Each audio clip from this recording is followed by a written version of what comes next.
ra tìm được Tun lần đầu,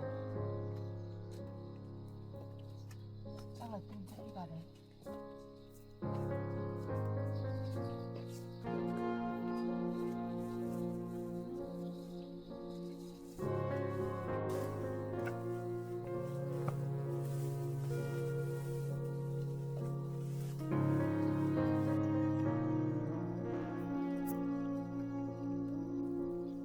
Tun ơi, Tun, nghe chị gọi không?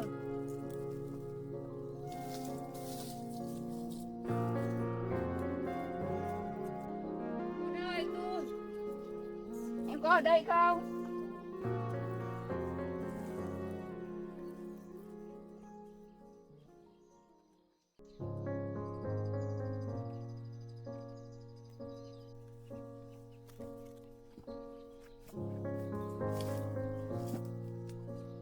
Tun vẫn không về đây. Rừng rộng như này, không biết Tun đi đâu. Hồi đầu mình mới gặp Tun ở đây, Tun là một chú chó hoang, vốn rất thích chạy nhảy và sống quen trong rừng. Mấy hôm nay mình thấy Tun năng động hơn hẳn. Chắc là Tun nhớ rừng. Tun trở về rừng.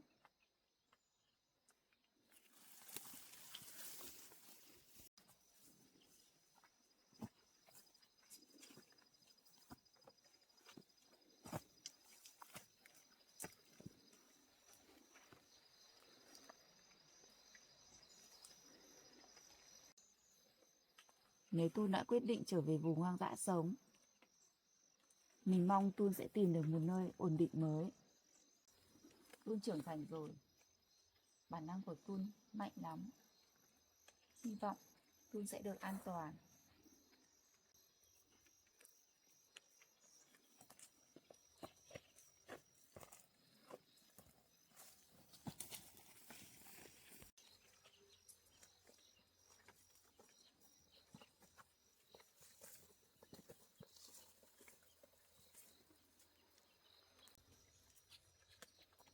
Cầu mong Tun luôn được bình an. Dù ở đâu đi nữa, Tun cũng luôn là một phần ký ức đẹp của mình.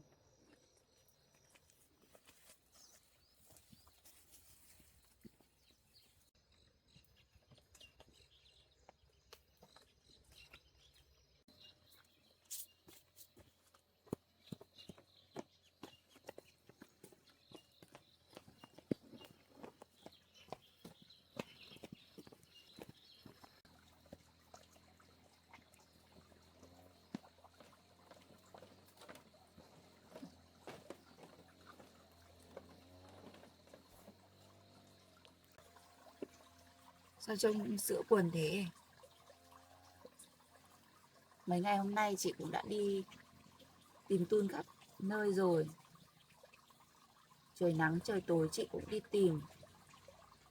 Nhưng cuối cùng chị cũng nhận ra những chú chó từng lang thang như Tun, đôi khi nó vẫn giữ bản năng sinh tồn, thích chạy nhảy. Nên Tun đã quyết định con đường của riêng mình, đi vào nơi hoang dã để sống. Chị tin Tun không sao. Tun chỉ đi xa hơn thường ngày.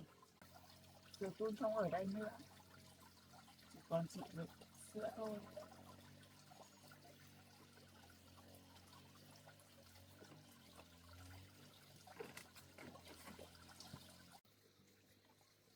Mà sao chị thấy người sữa nóng thế? Sữa ốm rồi à? Rồi chị sẽ đi lên đồi lấy thuốc về dã cho em nhá. Tôi vừa mới rời chị em mình đi, giờ sữa lại ốm nữa. Chị sẽ đi lên đồi lấy thuốc cho em.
Sữa uống thuốc nha, sữa nha.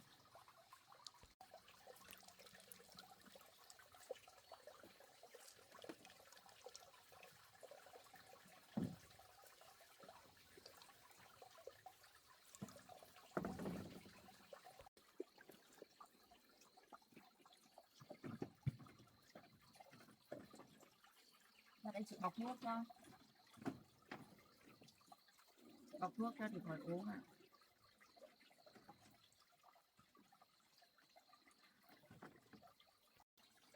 Chị bọc thuốc vào đây cho em để em hạ sốt này chưa? Sữa phải mạnh mẽ lên để cho khỏi ốm. Uống thuốc đi cho khỏi ốm. Rồi chị em mình phải chăm sóc lẫn nhau.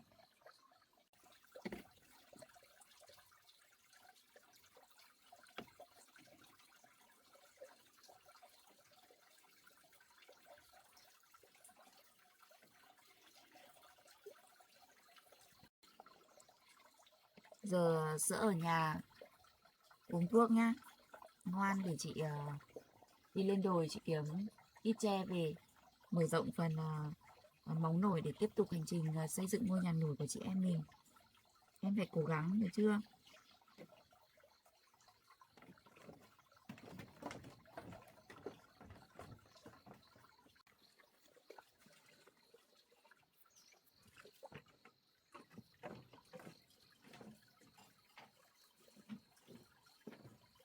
Ở nhà uống thuốc, chị đi kiếm tre nha.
Ở đây là chị đi nấu cơm, ăn cơm.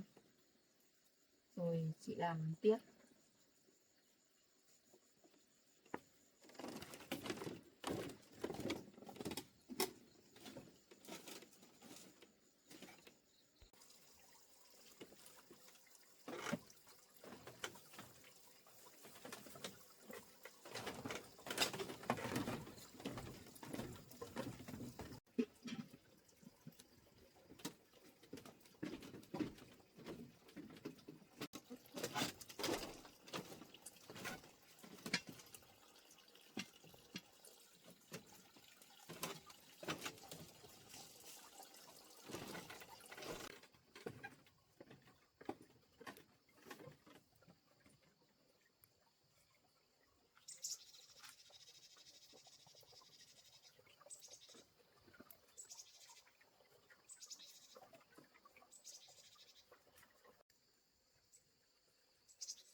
Sữa ơi, ăn cơm sữa ơi.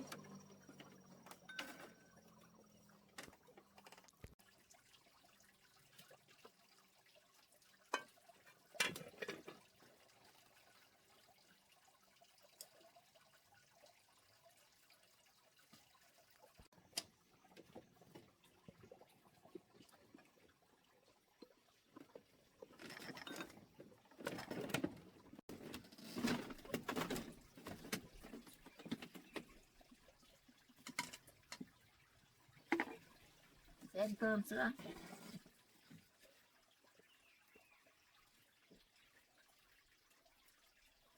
Con thương sữa quá. Có vẻ như sữa ốm nặng rồi. Sữa ơi, cố gắng ăn đi em nhé. Ăn được khỏi ốm.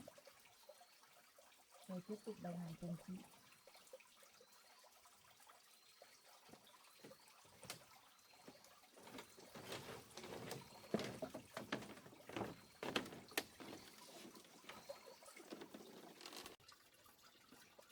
Sữa có vẻ như càng ngày càng ốm nặng hơn.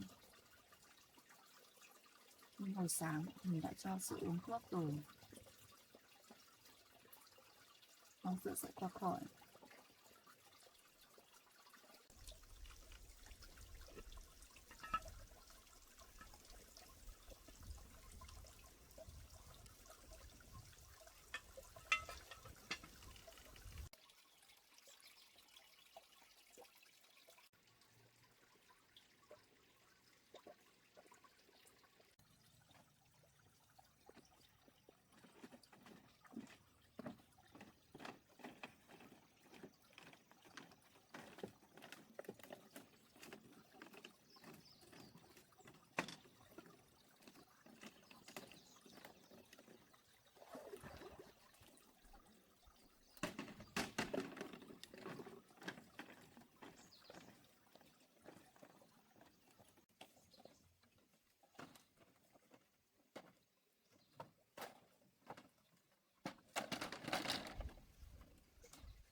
này đất chắc cũng đủ rồi. Rồi mình sẽ đi lấy những cái chai lọ này được, để mình tận dụng để nướng rau.